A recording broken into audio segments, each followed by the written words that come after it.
Comment savoir si mon couple a encore du potentiel ou si je m'accroche à des attentes, à un potentiel de couple qui n'arrivera jamais? Est-ce que je dois rester? Est-ce que je dois partir? Est-ce qu'on est compatible? Est-ce qu'on n'est pas compatible? Toutes ces questions-là qui tournent en boucle et qui t'épuisent au quotidien, c'est de ça qu'on va parler aujourd'hui.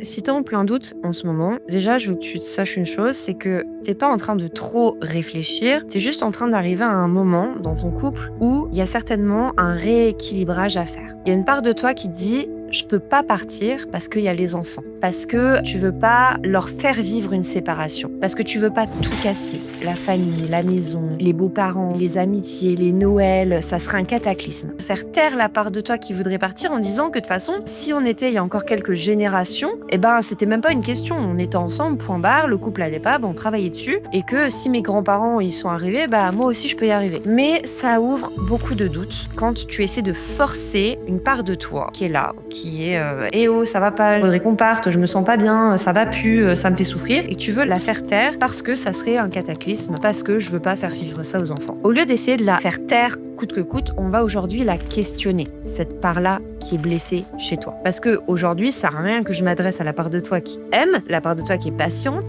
ça tu sais faire. Aujourd'hui, on va vraiment venir questionner la part de toi qui est blessée, qui est résignée, qui en a marre, qui voudrait être davantage vue, valorisée, qui a répété. Le but, c'est vraiment d'aider à stopper les ruminations pour que tu retrouves de la clarté. Parce qu'une décision de rester ou de partir, une décision aussi importante, elle se prend pas en 10 minutes. Elle se prend pas en regardant des vidéos sur YouTube. Par contre, la vidéo d'aujourd'hui, elle va vraiment t'aider à comprendre pourquoi tu doutes. Et surtout à vérifier quelque chose de très important, c'est est-ce que je souffre parce que la relation, elle est fondamentalement incompatible avec qui je suis devenue aujourd'hui, ou est-ce que je souffre parce que j'essaie de nourrir des besoins en grattant dans ma relation, alors que déjà autour de ma relation, il y a des choses que je devrais rééquilibrer d'abord. En gros, est-ce que je cherche à masquer ma douleur qui vient d'ailleurs en demandant, en quémandant beaucoup de choses dans mon couple? C'est possible aussi. Pour la suite de la vidéo, tu vas avoir vraiment besoin d'un stylo et d'un carnet ou d'une feuille de papier, et je t'invite à faire les exercices en temps réel. Tu peux mettre pause à n'importe quel moment pour pouvoir prendre le temps vraiment de te poser et de répondre en profondeur à chaque question.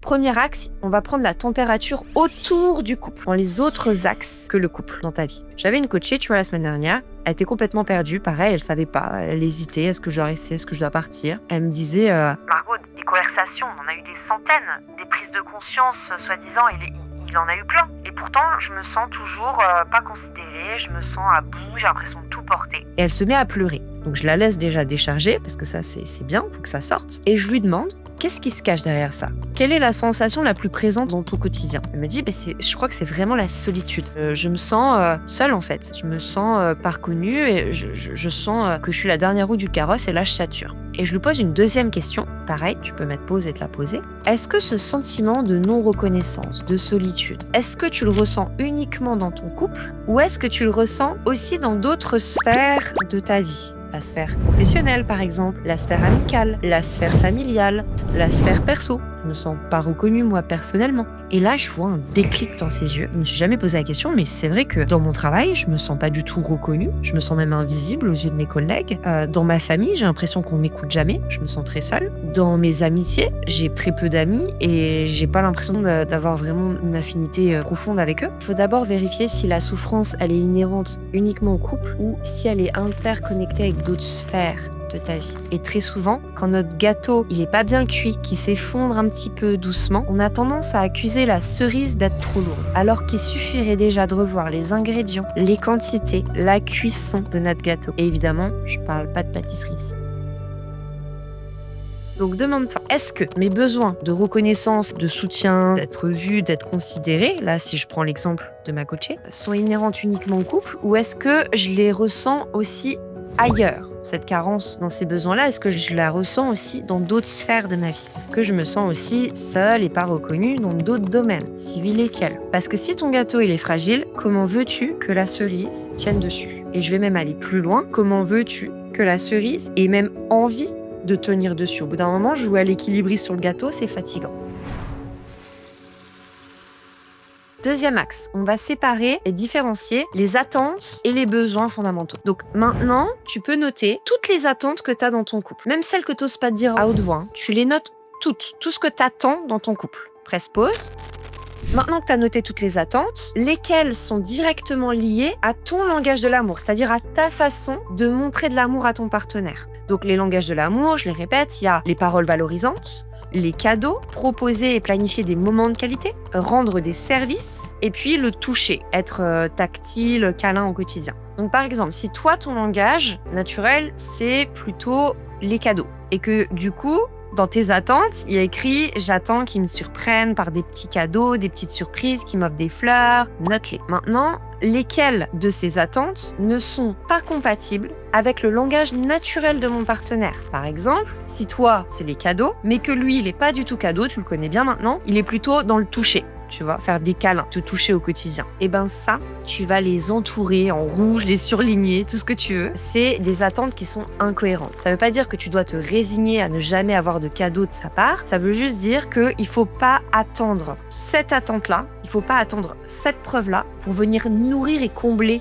ton besoin d'amour, de reconnaissance. Pose d'abord tes yeux sur tous les petits câlins qu'il vient de faire ponctuellement dans la journée, parce que dans son monde à lui, dans son univers à lui, ça veut dire je t'aime autant que toi dans ton univers, tu dis je t'aime avec des cadeaux. Un autre exemple, si ton attente c'est je veux qu'il soit plus proactif, qu'il m'aide, qu'il me décharge sans que j'ai besoin de lui demander, qu'il voit ma détresse et qu'il vienne me rendre service. Le besoin derrière, ça va être le besoin de soutien, de sécurité. Mais si ton partenaire, il n'est pas du tout dans les services rendus, qu'il n'est pas avec toi, mais qu'il n'est pas avec quiconque, il n'est pas comme ça non plus avec sa famille, avec ses amis, rendre service, c'est pas son déclic, il y pense pas, c'est pas naturel pour lui. Alors, on est face à ce que j'appelle une attente incohérente. Tu attends de lui quelque chose qu'il ne sait pas donner naturellement. Et en plus, tu attends ça pour nourrir un besoin fondamental. Donc forcément, ça crée des carences. Troisième clé, changer de stratégie. Pas de besoin, de stratégie, c'est-à-dire d'attente. Les besoins, c'est jamais le problème. C'est les stratégies, les attentes incohérentes qu'on utilise pour venir nourrir ça. Et on attend beaucoup de ces attentes-là. Et certaines stratégies te nourrissent vraiment, nourrissent tes besoins. D'autres créent justement plus de souffrance, de frustration, d'incompréhension. Par exemple, si tu donnes trop, tu donnes beaucoup, tu donnes énormément, quitte à te sacrifier, quitte à mettre ce que tu ressens, si t'es crevé, t'as pas envie, etc. Mais tu te forces, tu donnes sans compter. Le besoin derrière, ça va certainement être de recevoir de l'estime et de l'amour. Sauf qu'inconsciemment, tu utilises un don excessif comme stratégie parce que tu te dis, et souvent c'est inconscient, si je donne énormément, alors il va voir ma valeur. Il va voir que je suis une bonne personne, une bonne partenaire. Sauf que cette stratégie, et tu le ressens certainement, si ça te parle, elle n'est pas écologique pour toi sur le long terme, elle te pompe, elle t'use. Et en plus, ça va créer du ressentiment, de la frustration, parce que ton partenaire, lui, il n'a pas envie de se sacrifier, et il a raison, il protège son énergie. Ça crée beaucoup de colère et des conflits dans le couple. Donc l'objectif, c'est jamais de supprimer un besoin, le besoin d'amour, le besoin d'estime, il est important. L'objectif, c'est de prendre conscience de qu'est-ce que tu as fait jusqu'à présent, sur quoi tu as posé tes yeux jusqu'à présent, est-ce que c'est cohérent ou pas, et comment tu peux nourrir ça autrement, avant d'attendre spécifiquement ces attentes-là de ton partenaire. Demande-toi, est-ce que mon couple peut évoluer avec des stratégies plus justes, avec d'autres attentes, le fait de poser déjà mes yeux sur autre chose, ou est-ce qu'effectivement je m'épuise à demander à cette relation de me donner quelque chose qu'elle ne peut pas? Et ça, c'est exactement ce qui va te permettre de calmer les ruminations. Maintenant, si aujourd'hui tu sens que tu es vraiment à bout de souffle, que ton système nerveux est saturé, que tu pleures tous les jours, que tu es vraiment dans une détresse, ne reste pas comme ça. Si parler avec tes amis, tout ça, ça ne suffit pas, que vraiment tu es perdu, que tu es en grande souffrance, je t'invite à demander de l'aide, une aide professionnelle. Ça peut être une psychologue, une coach, une hypnothérapeute, peu importe la méthode qui te plaît et qui te parle le mieux. Et si tu souhaites rejoindre un coaching engagé, c'est tout l'enjeu de Méthode Miroir et on serait ravis de t'accueillir. Pour cela, tu n'as qu'à cliquer dans le lien dans la description en dessous de la vidéo pour prendre un premier appel diagnostic de 45 minutes. Ça te permet déjà de décharger ta problématique et d'y voir un peu plus clair. Prends bien soin de toi, à très bientôt.